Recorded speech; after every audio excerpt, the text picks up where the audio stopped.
छत्तीसगढ़ हर खबर पर हमारी नजर। हिजन साहू जी बहुत सीधे साधे व्यक्ति हैं, चिल्हाटी का रहने वाला है और 2023 में उसके ऊपर एलिगेशन और लगाए थे, पर उसमें कुछ नहीं हुआ। 107-16 का लगा दिए थे, उसमें पूरा नस्तीबद्ध हो गए। उसके बाद दोबारा और ये लोग प्रयास किए और दोनों आपस में आजू बाजू हैं और आजू बाजू होने के नाते ये लोग हमेशा उसको परेशान करने का, एससी होने का फायदा उठा रहे हैं निरीना साखरे जी। और अभी दोबारा और लगाए, आयोग में चल दिए।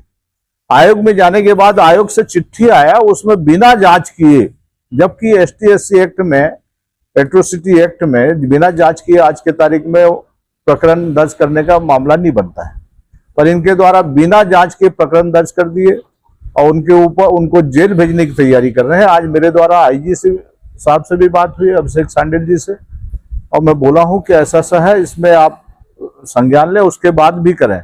अभी पता चला कि वहां पे एडिशनल SP और SDOP के कहने पे किया गया है, तो ये लोग सिर्फ भाजपा का चाटुकारिता कर रहे हैं, उनके कहने पे काम कर रहे हैं, अपना विवेक से काम नहीं कर रहे हैं। पुलिस प्रशासन की शुरू से बदनीति समझ में नहीं आ रहा है। अपनी कुर्सी बचाने के लिए लोग यहाँ पे यही काम चल रहा है। ये एक ही जगह नहीं, कई जगह ऐसी में प्रकरण पास में आ रहा है। सिर्फ यहाँ पे अपना कमीशन लेना है या कोई प्रकरण बनाएंगे एक्साइज एक्ट का, उसमें 50,000 60,000 की बात करेंगे और कहीं पे कुछ है। तो ऐसे पुलिस प्रशासन पूरा पंगु हो गई है। भाजपा के जितने छोटे बड़े नेता हैं सभी को साधने में लगे हैं, अपनी कुर्सी बचाने में लगे हैं।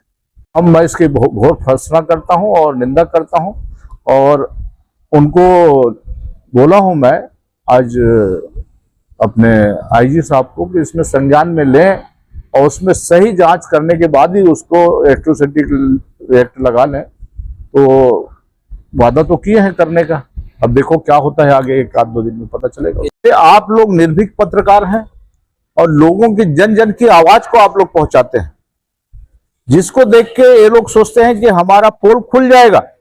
देखिए, प्रेस क्लब के अध्यक्ष के पास अगर ऐसा कोई सबूत है कि मैंने राजनीतिक दबाव दिया है तो लाके दे दे मेरे को, और अगर उनके पास सबूत नहीं है तो माफी मांगे गलत आरोप लगाने का।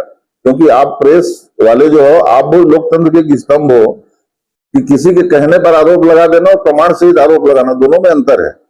और मेरे ख्याल से आपके जो प्रेस के अध्यक्ष हैं उनको नसीहत दूंगा मैं कि बिना प्रमाण के कोई भी काम ना करें। एक भी प्रमाण दे दे मेरे को कि आपने इसमें दबाव दिया है तो मैं राजनीति छोड़ दूंगा। लेकिन उनको भी ध्यान देना होगा कि अगर आरोप उनके पास प्रमाण नहीं है तो उनको भी अपना काम छोड़ना पड़ेगा। किसी के चरित्र हनन करना, किसी के ऊपर आरोप लगा देना, ये साधारण बात नहीं है।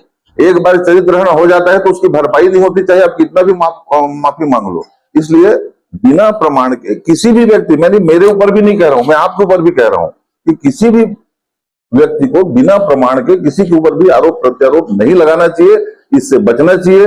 आपके अध्यक्ष को भी नसीहत दूंगा कि आप बचें और इस प्रकार का समाचार अगर आता भी है तो प्रमाण सहित आप उसका जांच करके ही करें, अन्यथा इससे जो है लोगों की छवि खराब होती है। एक ही आरोप पर इसके 2 बार जांच की गई।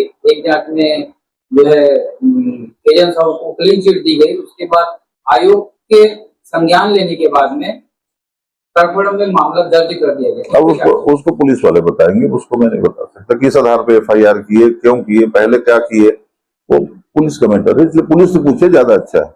मेरा इन्वॉल्वमेंट के बारे में जहां तक बात है कि मैं कभी किसी को इस मामले में बोला ही नहीं हूं।